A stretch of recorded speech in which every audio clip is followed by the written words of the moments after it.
हम double engine की सरकार से पूछते हैं, अगर अपराध बोध नहीं था तो आंकड़े दबाए, छिपाए और मिटाए क्यों गए हैं?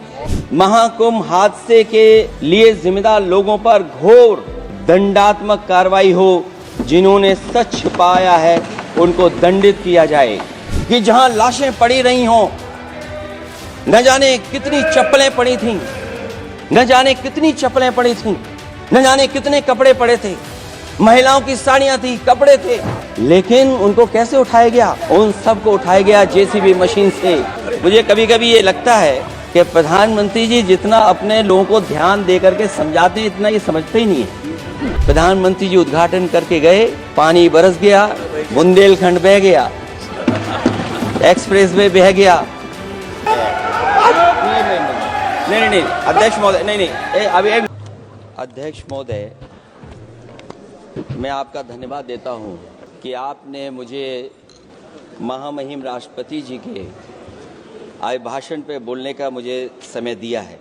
अध्यक्ष जी, मैं सबसे पहले आपका अभिनंदन एवं अभिवादन करते हुए आग्रह करना चाहूँगा कि मुझे बोलने के लिए जो समय दिया है, मैं उसमें से 2 मिनट का समय महाकुंभ हादसे का शिकार लोगों की आत्मा की शांति के लिए खड़े होकर के मौन रखना चाहूँगा।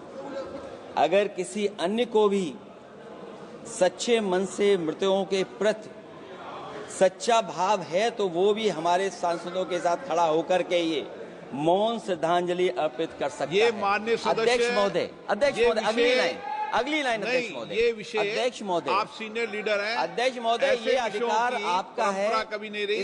ये मैंने विषय मेंशन करते हुए भरोसा है, इस विषय पर मौन कर दिया था, इसलिए अध्यक्ष का अधिकार है। हाँ, मैं वही अध्यक्ष महोदय, ये जो बात मैं शुरू कर रहा हूं, जहां मैंने मौन 2 मिनट के लिए श्रद्धांजलि की बात की है, ये अधिकार मेरा नहीं है अध्यक्ष महोदय, ये अधिकार आपका है।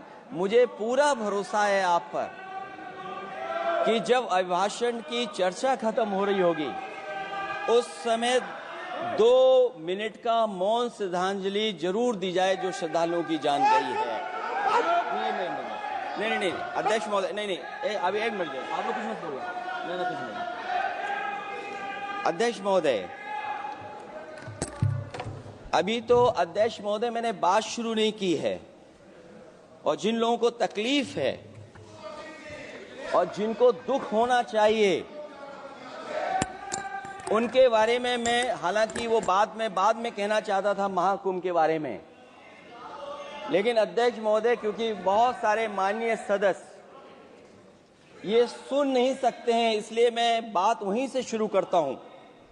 आप देश के परम अभिभावक होने के नाते हमारा आपसे अनुरोध है कि जहां सरकार बजट के आंकड़े लगातार दे रही है, और जब मैंने अभिभाषण पढ़ा अध्यक्ष महोदय, बहुत सारे आंकड़े सरकार ने दिए हैं। आंकड़े देने से पहले महाकुंभ में मरने वालों के आंकड़े भी दे दें। महाकुंभ की व्यवस्था के बारे में स्पष्टीकरण देने के लिए मेरी मांग अध्यक्ष महोदय, सर्वदलीय बैठक बुलाई जानी चाहिए। महाकुंभ आपदा प्रबंधन व खोया पाया केंद्र की जिम्मेदारी सेना को दी जाए। महाकुंभ हादसे के शिकार लोगों की मृत्यु, घायलों का इलाज, दवाइयों, डॉक्टर, भोजन पानी, परिवहन की उपलब्धता का आंकड़ा संसद में पेश किया जाए। महाकुंभ हादसे के लिए जिम्मेदार लोगों पर, महाकुंभ हादसे के लिए जिम्मेदार लोगों पर घोर दंडात्मक कार्रवाई हो। जिन्होंने सच छिपाया है उनको दंडित किया जाए। अध्यक्ष महोदय, हम डबल इंजन की सरकार से पूछते हैं, अगर अपराध बोध नहीं था तो आंकड़े दबाए, छिपाए और मिटाए क्यों गए हैं? सच छिपाना और मिटाना भी तो अपराध है। इसका दंड कौन भुगतेगा अध्यक्ष महोदय? जहां इंतजाम होना चाहिए था वहां प्रचार हो रहा था। एक धार्मिक समागम में डबल इंजन का राजनीतिक प्रचार अशोभनीय है, निंदनीय है। इतने बड़े हादसे के बाद कम से कम अब तो वो होर्डिंग उतरवा देना चाहिए। अध्यक्ष महोदय, महाकुंभ की जो तैयारी हुई, जो हम लोगों ने जाना वहां पर, महाकुंभ न केवल 144 साल के लिए ये कहा गया, बल्कि ये भी कहा गया कि पहली बार धरती पर इस तरह का डिजिटल और जो आधुनिक चीजें हैं, टेक्नोलॉजी, उसका इस्तेमाल कर करके महाकुंभ होने जा रहा है। सीसीटीवी, ड्रोन, लाइव स्ट्रीमिंग के आधार पर जिनका दावा था कि वो डिजिटल कुंभ करा रहे हैं, वो मृतकों की डिजिट नहीं दे पा रहे हैं। एक तरफ तो जो लोग डिजिटल डिजिटल डिजिटल अध्यक्ष महोदय कहने को थकते नहीं हैं, लेकिन जब कुंभ में इतना बड़ा हादसा हो गया है तो यही सरकार डिजिट नहीं दे पा रही है। हमारे अपने लोग मारे गए हैं, जिसमें परिवार का हर रिश्ता दिवंगत हुआ है। किसी की माता, किसी के पिता, किसी की बहू, किसी की बेटी, किसी का भाई बहन, चाचा चाची, बच्चों के आंकड़े तो अभी तक नदारद हैं। खोया पाया केंद्र ही लोगों को तो नहीं मिल रहा है, जो खोया पाया केंद्र था उसको भी लोग पा नहीं पा रहे, ढूंढ नहीं पा रहे। अध्यक्ष महोदय, कुंभ कोई पहली बार नहीं हो रहा है। कुंभ का आयोजन सदियों से होता आया है। हमारे पौराणिक और हमारे इतिहास के दस्तावेज ये बताते हैं कि समय समय पे जो भी सरकारें रही होंगी, जिसका भी राज रहा होगा अध्यक्ष महोदय, उसने महाकुंभ या इस तरह के कुंभ का आयोजन किया है। एक तरफ तो वो कि जो 144 साल बाद महाकुंभ होने जा रहा है, उसका इतना प्रचार किया, और मैंने तो कई टीवी इंटरव्यूज में, कई समाचार चैनलों पर ये बात सुनने में आई और सुनते रहे हम लोग कि सरकार ने 100 करोड़ लोगों के आने का इंतजाम किया है। और अगर 100 करोड़, अध्यक्ष महोदय, अगर ये बात गलत है तो मैं रिजाइन आपको देना चाहता हूं। अगर अध्यक्ष महोदय, ये माननीय सदस्य लोग अगर ये नहीं सुन पा रहे हैं तो मैं इनको एक एक को, आप नहीं गए स्नान करने, आप स्नान करने नहीं गए, इसीलिए इस तरह की भाषा का इस्तेमाल कर रहे हैं। अध्यक्ष महोदय, ये कहा गया कि 144 वर्ष के बाद ये हो रहा है। जहां तक मेरी समझ और जानकारी कहती है, जो एस्ट्रोनॉमी और एस्ट्रो चीजों को समझते होंगे वो ये स्वीकार करते होंगे, जो भी कुंभ होता होगा वो 144 वर्ष के बाद ही होता होगा।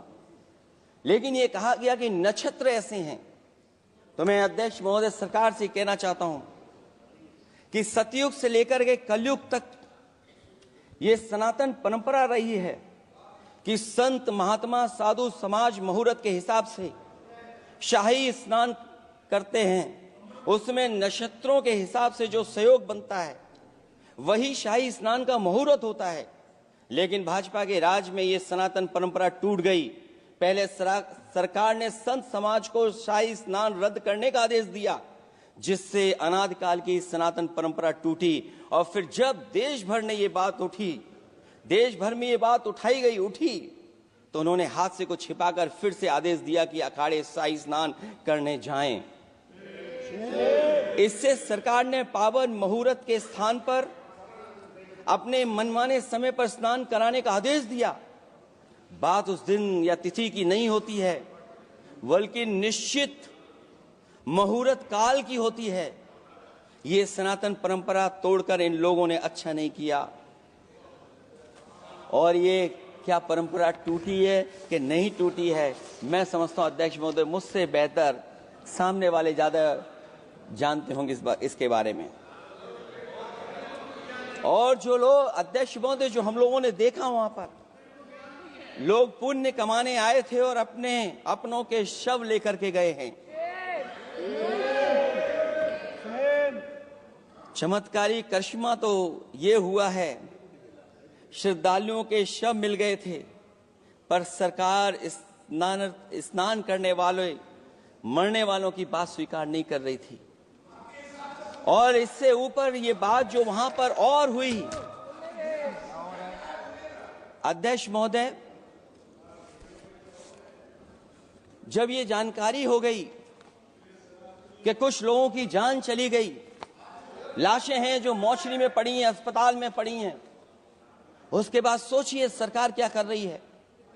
अपने सरकारी हेलीकॉप्टर में फूड भर करके फूलों को डालने का काम किया। सोचिए, ये हमारी कहां की सनातनी परंपरा है। मैं जानना चाहूंगा सदन के माध्यम से हमारे माननीय सदस्य बताएं कि जहां लाशें पड़ी रही हों, न जाने कितनी चप्पलें पड़ी थीं, न जाने कितनी चप्पलें पड़ी थीं, न जाने कितने कपड़े पड़े थे, महिलाओं की साड़ियां थी, कपड़े थे, लेकिन उनको कैसे उठाया गया? उन सबको उठाया गया जेसीबी मशीन से, ट्रैक्टर की ट्रॉली से। उनसे उठा करके कहां फेंका कोई नहीं जानता, लेकिन जब उनको लगा कि वहां से बदबू आ रही है तो यही सरकार के लोग छिपाने लगे हैं। यही आपका महाकुंभ का आयोजन था, और हर बात को छिपाने के लिए न केवल ये लोग मीडिया का सहारा ले रहे हैं, मीडिया का सहारा लेते लेते सुनने में आया है कुछ दबाव और कुछ स्वीटनर भी दिए जा रहे हैं जिससे उनकी खबरें बाहर ना आ जाएं। और अगर अध्यक्ष मोदी ये बात सब गलत है मेरी, अगर ये बात सब गलत मैं कह रहा हूं, तो अभी तो नेता सदन को अभी भाषण देना है। और मैं ये बात और कहना चाहता हूं, आप अपनी तरफ से जानकारी कर लीजिएगा। हमारे उत्तर प्रदेश के मुख्यमंत्री जी ने शोक नहीं प्रकट किया था। जब देश की राष्ट्रपति और प्रधानमंत्री जी ने शोक प्रकट किया, उसके बाद 17 घंटे बाद सरकार ने स्वीकार किया। अध्यक्ष मोदी, ये वो लोग हैं जो आज भी